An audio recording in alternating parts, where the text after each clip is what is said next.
வணக்கம் நேயர்களே, கடவுள் அருள் டிவி நேயர்களுக்கு லக்ஷ்மி நாராயண அன்பு வணக்கங்கள். இப்போ நம்ம பார்க்க போகிறது வார ராசி பலன் 19ஆம் தேதியிலேருந்து 25ஆம் தேதி வரை எப்படி இருக்க போதான்னு பார்க்க போகிறோம். எப்போதுமே சொல்கிறதான் லக்னத்துக்கு பாருங்கள். ராசிக்கு பார்ப்பதை லக்னத்துக்கு பார்க்க ரொம்ப பர்ஃபெக்டாக இருக்கும். உதாரணமாக ஒரு மகர லக்னம் விருச்சிக ராசினா நீங்கள் விருச்சிக ராசிக்கான பலன்களை பார்க்குறத விட மகர ராசிக்கான பலன்களை பார்க்க ரொம்ப பர்ஃபெக்டாக இருக்கும். முதல்ல வர்றது பொது பலன்கள், அதுக்கப்புறம் தசாபுக்தி பலன்கள். உங்கள் ஜனனகால ஜாதகத்தில் என்ன தசாபுக்தி அந்தரங்கள் நடக்குதோ அதை மிங்கிள் பண்ணி பாருங்கள், ரொம்ப பர்ஃபெக்டாக இருக்கும். வீடியோட எண்டில் டிப் ஆஃப் த வீக் இருக்குது, மறக்காமல் பாருங்கள். மீனராசி. ஸோ மீனராசிக்கு வந்து பார்த்திங்கன்னா உங்களது ராசி அதிபதி குரு வந்து பார்த்திங்கன்னா உங்களுக்கு வந்து 10ஆம் அதிபதி 4ல் இருக்கும்போது நிலபுலன்கள் ரியல் எஸ்டேட் துறையில் இருக்கணும் சிறப்பான பலன்களை கொடுக்கும். பட் இருந்தாலும் குரு வக்கரமாக இருக்கும். சில நேரங்களில் ஒரு தேவையில்லாத பிடிவாதத்தை நம்ம கை விட்டுறது ரொம்ப ரொம்ப நல்லது.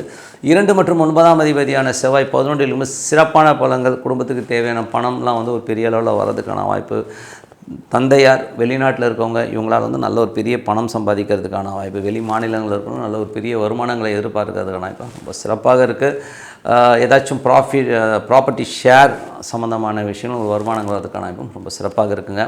3 8ஆம் அதிபதி 11ல் இருக்கும்போது நடக்காதுங்கிற விஷயம் திடீர் நடக்கிறது, திடீர் யோகங்கள், திடீர் அதிர்ஷ்டங்களாக பெரிய லாபங்கள் வர்றதுக்கான வாய்ப்பு ரொம்ப நல்லாயிருக்கு. 4 7ஆம் அதிபதியான புதனும் 11ல் இருக்கும்போது திருமணம் கைகூடி வர்றது, நம்ம வேண்ட இடத்துலேயே வந்து ஒரு மேரேஜ் ஃபிக்ஸ் ஆகிறது, இந்த மாதிரி விஷயங்கள் நல்ல லாபங்கள் நல்ல ஏற்றங்கள் கொடுக்கறதுக்கான வாய்ப்புலாம் ரொம்ப நல்லாயிருக்கு. அதுக்கப்புறம் பார்க்கும்போது உங்களுக்கு 5ஆம் அதிபதி. ஸோ 5ஆம் அதிபதி சந்திரனும் வந்து பார்த்திங்கன்னா உங்களுக்கு வந்து குழந்தைகளுக்கான விஷயங்களை நல்ல சந்தோஷத்தையும் குதூகலத்தையும் ஏற்படுத்தும். சில நேரங்களில் கொஞ்சம் அலைச்சலை ஏற்படுத்தும், கொஞ்சம் செலவுகளையும் ஏற்படுத்துறதுக்கான வாய்ப்பும் ரொம்ப நல்லாயிருக்கு. 6ஆம் அதிபதி சூரியனும் 11ல் இருக்கும்போது வேலையில் நல்ல அங்கீகாரம், நல்ல ஒரு ப்ரொமோஷன்ஸ், நல்ல ஒரு டெவலப்மெண்ட்டுக்கான விஷயங்கள் எல்லாமே அற்புதமாக இருக்குங்க. ஸோ அதனால் ரொம்ப சிறப்பு தான். அதுக்கப்புறம் பார்க்கும்போது உங்களுக்கு 7ஆம் அதிபதியான புதனும் 11ல் இருக்கும்போது திருமணம் கைகூடி ஒரு சுப நிகழ்ச்சிக்கு சம்மந்தமான விஷயங்களுக்கு நீங்கள் மெனக்கெட்டு பேசி எல்லாமே கிளியர் ஆகிறதுக்கான ரொம்ப சிறப்பாக இருக்குது. 8ஆம் அதிபதி 11 விபரீத ராஜயோகங்களை அள்ளி கொடுக்கறதுக்கான வாய்ப்புலாம் ரொம்ப நல்லா இருக்குங்க. ஸோ இந்த வாட்டி வந்து பார்த்திங்கன்னா ரொம்ப ஒரு அதிர்ஷ்டமாகவும் தொட்டதெல்லாம் வந்து உங்களுக்கு வந்து அதிர்ஷ்டமாக மாறுறதுக்கான ரொம்ப நல்லாயிருக்கு. அதுக்கப்புறம் பார்க்கும்போது உங்களுக்கு 10ஆம் அதிபதி வந்து பார்த்திங்கன்னா குரு வந்து 4ல் இருக்கும்போது ஒரு கேந்திராதிபதி கேந்திரத்தில் இருக்கும்போது சிறப்பான பலன், நல்ல லாபங்கள், நல்ல ஏற்றங்களை கொடுக்கறதுக்கான ரொம்ப அற்புதமாக இருங்க. அதுக்கப்புறம் பார்க்கும்போது உங்களுக்கு 11ல் வந்து நிறைய கிரகங்கள் இருக்கும்போது நல்ல வருமானங்களும் நல்ல ஏற்றங்களையும் கொடுக்கும். ஸோ கொஞ்சம் பொறுமையாக இருந்து அழகாக ஒவ்வொரு விஷயத்தையும் முடித்து பெரிய லாபங்கள் வர வாழ்த்துக்கள். ஸோ ஏன்னா இது வந்து இந்த லாபங்கிற ஒரு விஷயம் பார்த்திங்கன்னா ஒரு பெரிய அங்கீகாரத்தை கண்டிப்பாக கொடுத்துருங்க. ஸோ இதுவரை பார்த்தீங்கன்னா பொது பலன்கள். இப்போ பார்க்கும்போது தசாபுத்தி பலன். மீன லக்னமாக இருந்து சூரியன் தசாபுத்தி அந்த சூரியன் வந்து பார்த்திங்கன்னா 6ஆம் அதிபதி 11 வேலை நல்ல அங்கீகாரம், நல்ல ஏற்றங்கள், ப்ரொமோஷன்ஸ் கிடைக்கிறதுக்கான வாய்ப்பு எல்லாமே ரொம்ப நல்லா இருக்குங்க. மீன லக்னமாகுது சந்திரன் தசாபுத்தி. சந்திரன் வந்து பார்த்திங்கன்னா உங்களுக்கு வந்து நல்ல லாபங்களையும் நல்ல ஏற்றங்களையும் கொடுக்கறதுக்கான வாய்ப்புலாம் ரொம்ப நல்லா இருக்குது. ஆன்மீக சுற்றுலா, ஆன்மீக பயணங்கள், குழந்தைகளோட குதூகலமாகவும் சந்தோஷமாக இருக்கிறதுக்கான வாய்ப்புலாம் ரொம்ப நல்லாயிருக்கு.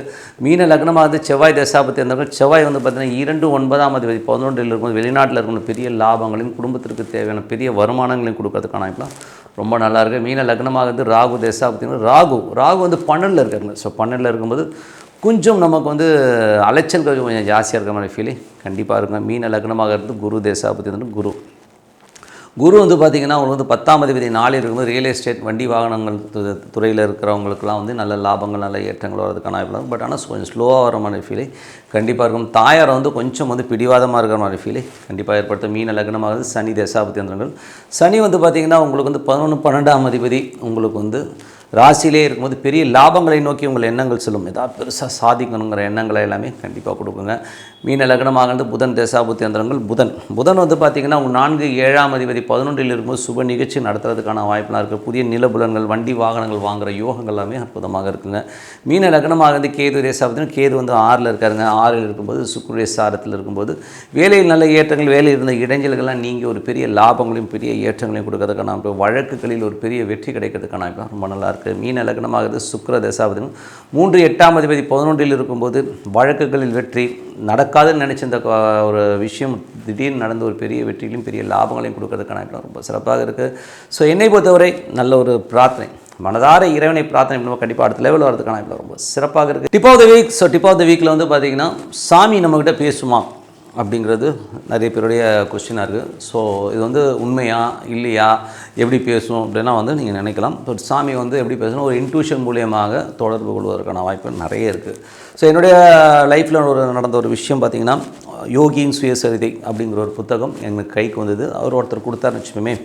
அவர் கொடுத்தார். ஸோ அது வந்து படிக்கும்போது நான் ரொம்ப அசால்ட்டாக தான் படித்தேன். அதுக்கப்புறம் ஒரு லெவலுக்கு மேலே நான் அதை முழுக ஆரம்பித்தேன். அதில் வந்து நம்ம பாபா படத்தில் வர மாதிரி இந்த காத்தாடி கையில் வர்றது, அதை நடக்க போகிற விஷயங்கள்லாம் முன்னாடியே தெரியுது. இந்த மாதிரி விஷயங்கள் அவங்க வந்து வந்தாங்க, இவங்க வந்தாங்கன்ற மாதிரி நிறைய மகான்களை பற்றின விஷயங்கள் எல்லாமே அந்த புக்கில் வரும். கொஞ்சம் மேஜிக்காக இருக்குன்னு வச்சுப்போமே. அப்படி இருக்கும்போது ஒரு நாள் பிரார்த்தனையில் இருக்கும்பொழுது நான் டெய்லி ப்ரேயர் பண்ணுவேன். ஸோ ப்ரேயர் பண்ணும்போது ஜஸ்ட்டு கூப்பிட்டு பார்ப்போம் வராங்களான்னும் போது அப்போ கிடைச்ச ஒரு ஃபீல் இருக்கு பாருங்க, அது வேறு லெவலில் இருந்தது. ஸோ அது அவ்வளோ எக்ஸ்ட்ரானரியான ஃபீலாக இருந்தது. ஸோ அதே மாதிரி தான் நாம் இறைவனை நினச்சி டெய்லி, இது வந்து ஒரு ப்ராக்டிஸிங் தான். எப்படி வந்து ஒரு குக்கிங் வந்து ஒரு டெய்லி சமைச்சு பழக்கப்பட்டவங்களுக்கு பார்த்திங்கன்னா அப்படி கைப்பக்குவத்துலேயே அப்படி டக்கு டக்கு டக்குன்னு எல்லாமே ஓடும். அதே மாதிரி தான் இறைவனிடம் நீங்கள் பேசணும், இறைவனிடம் ஒன்றணும்னா நீங்கள் நம்பணும். நிறைய பேர் நம்புறதே கிடையாது. நான் 2 பழம் வச்சு 2 வத்தி குத்துனேன், பொட்டு வச்சுட்டேன், பூ வச்சுட்டேன், எனக்கு சாமியெல்லாம் கொடுத்துடணும் அப்படின்னு சொல்லிட்டு லேவாதேவி கணக்கும் வியாபாரமும் தான் வந்து இறைவன்கிட்ட பண்ணிகிட்ருக்கோம். அப்படி கிடையவே கிடையாது. இறைவன் என்றவங்க வந்து நீங்கள் நம்பிக்கையோடு, அதனால தான் வந்து கோயிலில் கூட பார்த்திங்கன்னா பலிபீடம்னு ஒன்று வச்சுருப்பான். பலிபீடம்னு நீ எவ்வளோ பெரிய ராஜாவாக இருந்தாலும் சரி, நீங்கள் வந்து உன்னுடைய அகங்காரம், உன்னுடைய அந்த ஈகோலாம் தூக்கி அங்கே பலி கொடுத்துட்டு நீ ஒரு சராசரி ஒரு சின்ன ஆன்மாங்கிறத நினச்சிட்டு நீங்கள் வந்து அங்கே வந்து சரணடைஞ்சின்னா உனக்கு எல்லாமே கிடைக்குங்கிறத சொல்கிறது தான் அந்த பலிபீடம். ஸோ அதனால் வந்து நீங்கள் வந்து மனதார எதை பற்றியுமே நினைக்கக்கூடாது. 1000 பிரச்சனையை போய் சொல்லிக்கிட்டு எனக்கு அந்த பிரச்சனை தீர்வு கொடு, எனக்கு இத்தனை கோடி ரூபா பணம் கொடு, அவன் கார் வாங்கிட்டேன் எனக்கு கார் கொடுன்னு கேட்குறதுலாம் அர்த்தமே கிடையாது. முதல்ல வந்து ஒரு ஃப்ரெண்ட்ஷிப்பை டெவலப் பண்ணணும். ஃப்ரெண்ட்ஷிப்பை டெவலப் பண்ணோன்னா ஒரு பொண்ணை வந்து லவ் பண்ணும்போது ஒரு பையன் எப்படி பின்னாடியே லோன்னு அலையிறணும், அந்த மாதிரி தான் நம்ம வந்து ஒரு இறைவனை அடையணும்னா ஒரு அமைதியாக ஒரு இடத்துல ஒரு 15-20 நிமிஷம் உட்காந்து ப்ராக்டிஸ் பண்ணணும். இறைவன் இருக்கிறத நம்புங்க. அது ஒரே இறைவனை பிடிக்கணும். சில பேர் வந்து 10 சாமி வச்சுருப்பான். 10 சாமி வச்சுக்கிறது தப்பு இல்லை. ஒரு லெவலுக்கு மேலே பார்த்தீங்கன்னா அது ஒன்றாயிரும், அது வேறு விஷயம். ஆனால் அந்த இறைவனுங்கிற ஒரு சாமி, அது முருகனோ துர்கையோ எதாக வேணா இருக்கட்டும், ஈஸ்வரனோ எதாக வேணா இருக்கட்டும், ஒரு ஒளி பிம்பமாக கூட நினச்சிக்கணும். ஆனால் அது டெய்லி நினைக்கணும். டெய்லி நினச்சி அந்த பர்டிகுலர் டைம், அந்த டைமை ஃபிக்ஸ் பண்ணிட்டீங்கன்னா அந்த டைமில் நீங்கள் ப்ரேயர் பண்ணணும். அதனால தான் வந்து பாருங்கள், இஸ்லாம்லேயும் சரி கிறிஸ்தவத்திலையும் சரி நம்ம கம்யூனிட்டி ஹிந்து கம்யூனிட்டிலையும் சரி பர்டிகுலர் டைமில் வந்து ப்ரே பண்ணி பழகுங்க அப்படின்னு சொல்லி அந்த காலத்துலேருந்தே வகுத்துருக்காங்க. 4:30 மணி ஜபத்துக்கு ஈடு இணை வேறு எதுவுமே இல்லைன்னு சொல்லி பைபிளில் இருக்குது.